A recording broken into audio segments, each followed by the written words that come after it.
बाल निर्माण की कहानियां भाग 5। बच्चों, आज की कहानी है चूहे की विदेश यात्रा।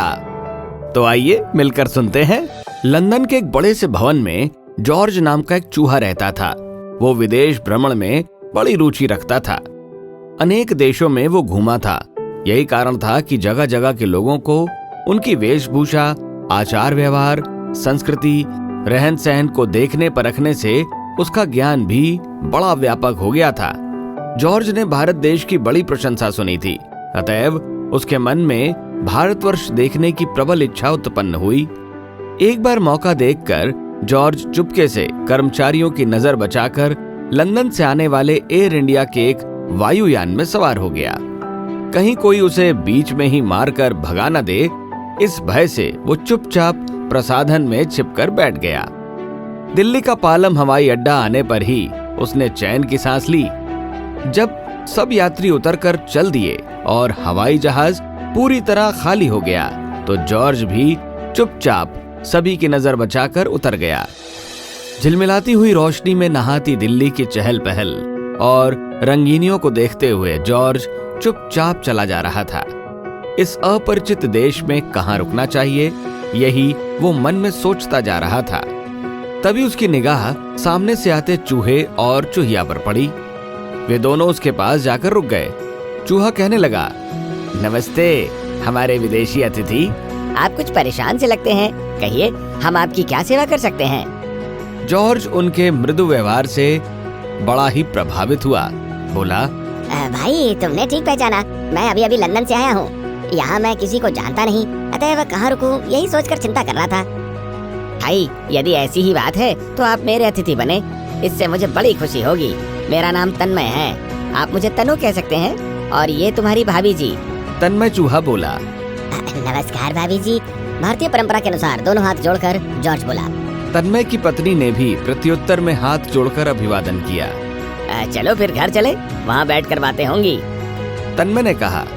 रास्ते में वो जॉर्ज को बतलाता रहा कि अशोक होटल के बहुत पास ही उसका घर है, अतएव खाने की कोई कठिनाई नहीं। नई नई खाने की चीजें रोज खाने को मिल जाती हैं। कुछ मील का रास्ता पार करके सभी घर पहुंचे। एक छोटे से पर साफ सुथरे बिल में तन्मय का घर था। तन्मय और उसकी पत्नी ने जॉर्ज का खूब स्वागत सत्कार किया।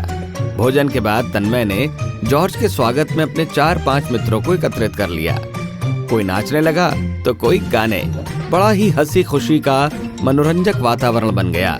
जॉर्ज इतनी देर से सुन रहा था कि तनु और उसके दोस्त अंग्रेजी में ही बातें कर रहे हैं, अंग्रेजी गाने गा रहे हैं। उसने बड़े आश्चर्य से पूछा, क्या आपके देश की कोई भाषा नहीं है? क्यों नहीं, हमारी राष्ट्रभाषा हिंदी है। तनु का दोस्त बतलाने लगा। पर आपकी समझ में आ जाए इसलिए हम आपकी भाषा में ही बात कर रहे हैं। मैंने यहाँ आने से पहले आपकी भाषा अच्छी तरह सीख ली है, और हम विदेशी तो बाहर जाने पर सदैव अपनी भाषा का ही प्रयोग करते हैं। अपनी राष्ट्रभाषा अपने देश के गौरव का प्रतीक है।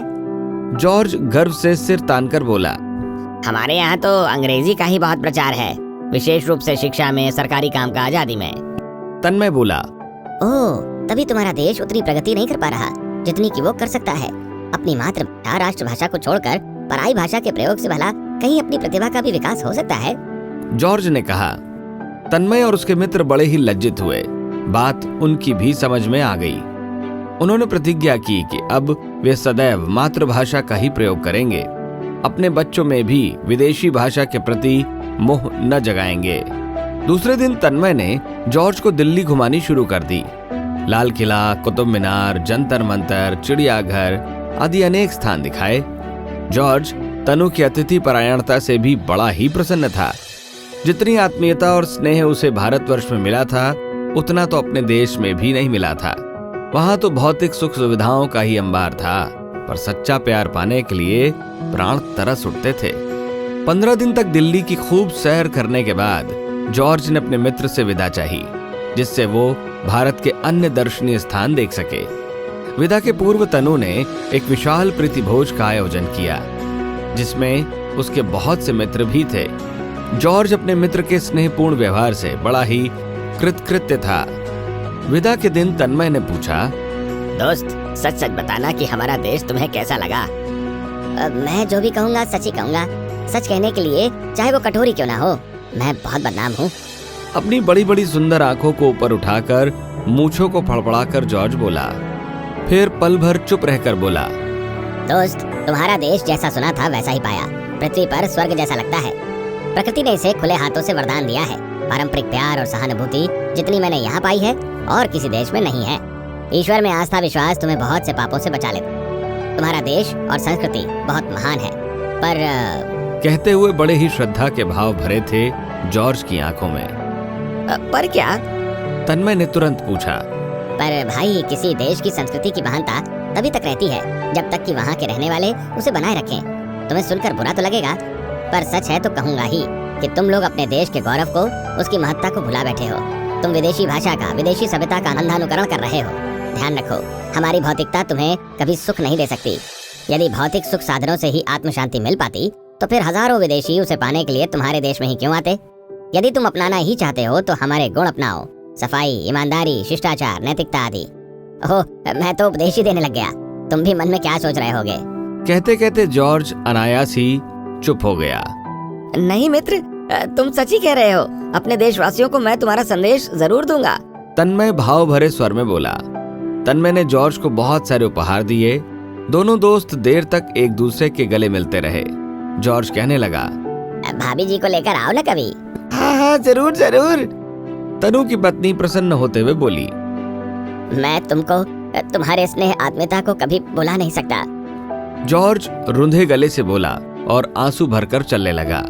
चलते चलते जॉर्ज बार बार पीछे मुड़कर अपने स्नेही मित्रों को देखता जा रहा था। तन्मय और उसकी पत्नी देर तक खड़े होकर हाथ हिला हिलाकर उसे विदाई देते रहे। जॉर्ज जब आंखों से ओझल हो गया तो तनु बोला, चलो वापस चलें। हाँ, चलना ही होगा। सूने रास्ते के एकटक देखती उसकी पत्नी बोली। दोनों ने घर की ओर कदम जरूर बढ़ाए, पर उन्हें लग रहा था कि उनके जीवन भर का परम स्नेही मित्र बिछुड़ गया। तो बच्चों, ये थी मनोरंजक और प्रेरणादायक कहानी। अगली कहानी के लिए जुड़े रहिए हमारे साथ।